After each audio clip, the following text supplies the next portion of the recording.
So today we'll discuss about the most important topic in the cross-culture management, that is Hofstede's cultural dimension.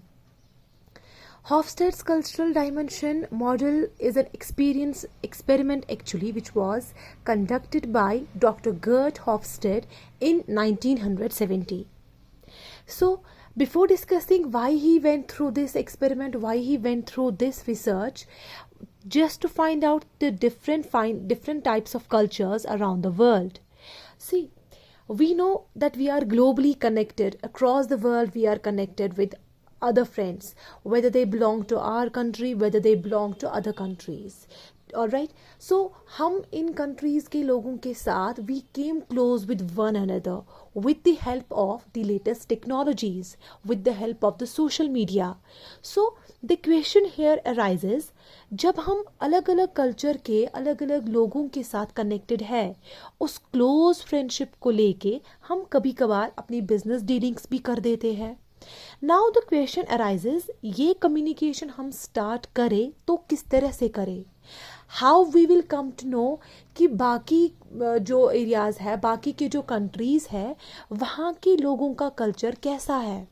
How will come to know कि हमें कब किस तरह से बात करनी है और किन कल्चर के लोगों के साथ हमें कौन सी डील करनी है.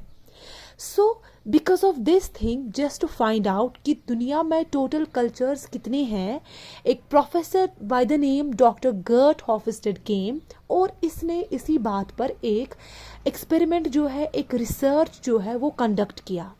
और हर किसी कंट्री में अराउंड द वर्ल्ड जो इसने ये रिसर्च किया, he came up with only 5 different types of culture.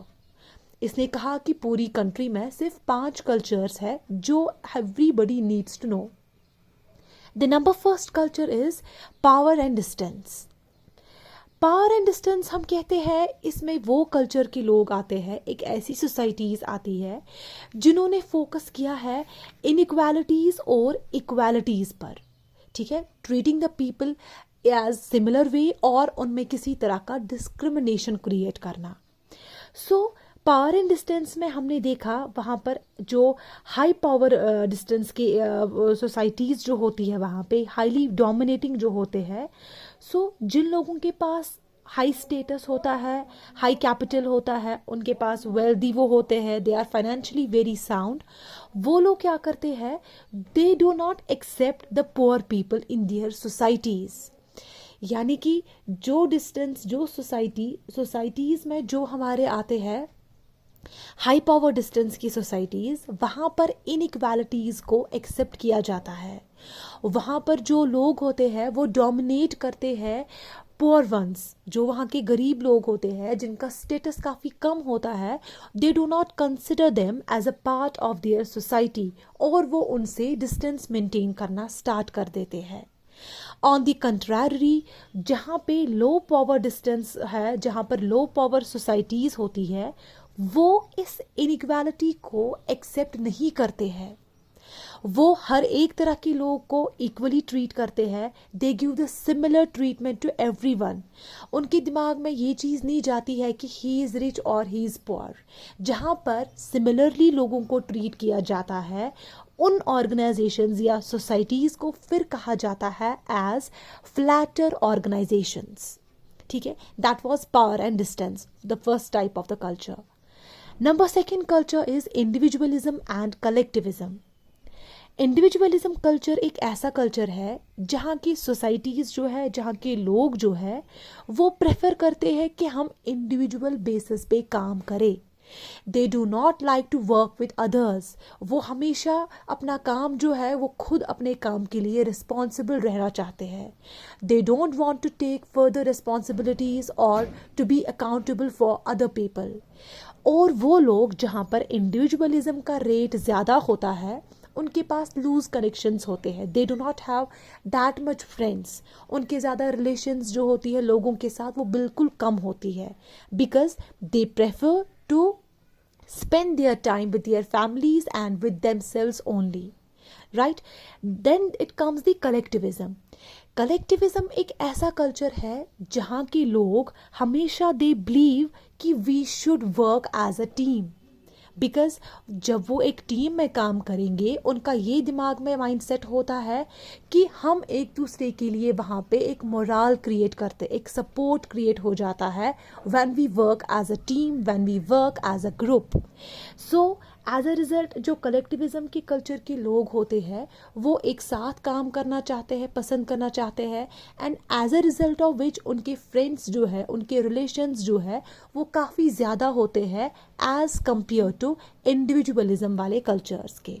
All right, कलेक्टिविज़म वाला कल्चर जो है, वहाँ की सोसाइटीज़ जो होती है, वहाँ के लोग जो है वो चाहते हैं हमारी रिकग्निशन, हमारी आइडेंटिफिकेशन उसी ग्रुप से हो जिसमें हम एक साथ एज ए यूनिटी काम करते हैं. Right. Then the third is masculinity and femininity. Masculinity का एक ऐसा कल्चर है, वहाँ के जो लोग हैं, वहाँ की सोसाइटीज़, उन्होंने ज़्यादा प्रेफरेंस दी होती है to the male society. They believe कि only men can achieve, only men can earn a good name in the society when it comes to professional work.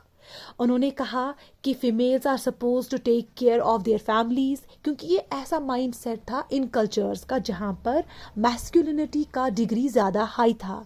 वो डोमिनेट करते थे to the female folk because they believe कि सिर्फ man are suppose to earn, females are to take care of their families and their responsibilities of their children. But जो femininity का culture था, वहाँ के लोगों ने men and women दोनों फोक्स को एक इक्वल इम्पोर्टेंस दी.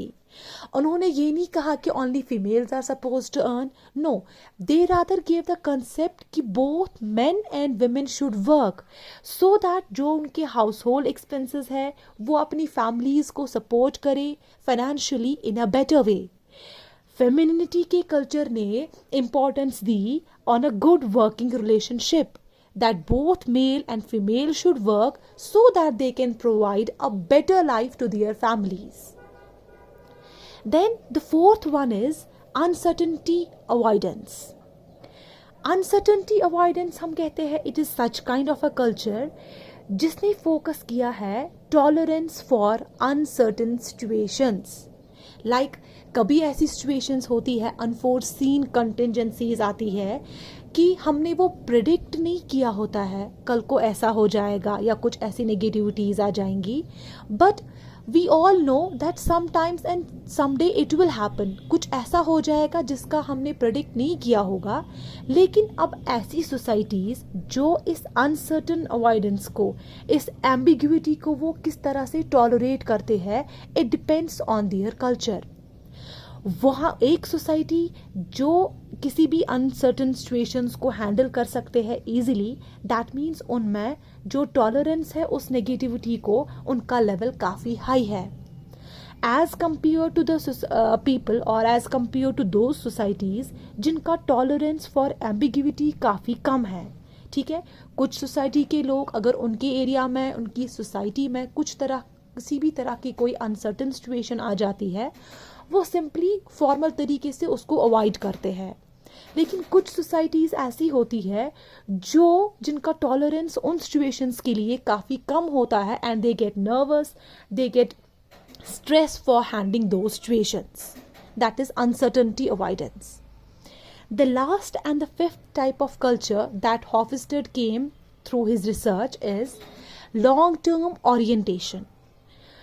लॉन्ग टर्म ओरिएंटेशन ने क्या फोकस किया, दैट एक कल्चर जो है सोसाइटी का वो कितने देर तक उसको कंटिन्यू करना चाहते हैं.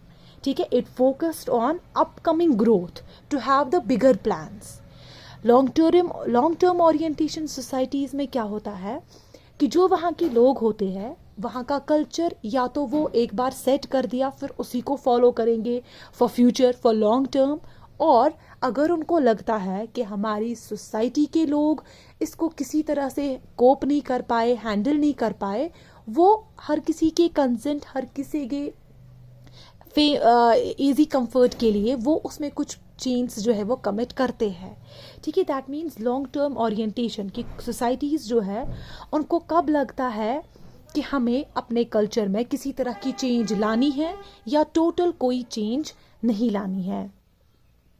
ठीक है. It also focused on the tolerance of change, कि कौन कितनी जो चेंज जो है अपनी कल्चर में ला सकता है, या फिर एक ही कल्चर जो एक बार सेट हो गया then they follow that for there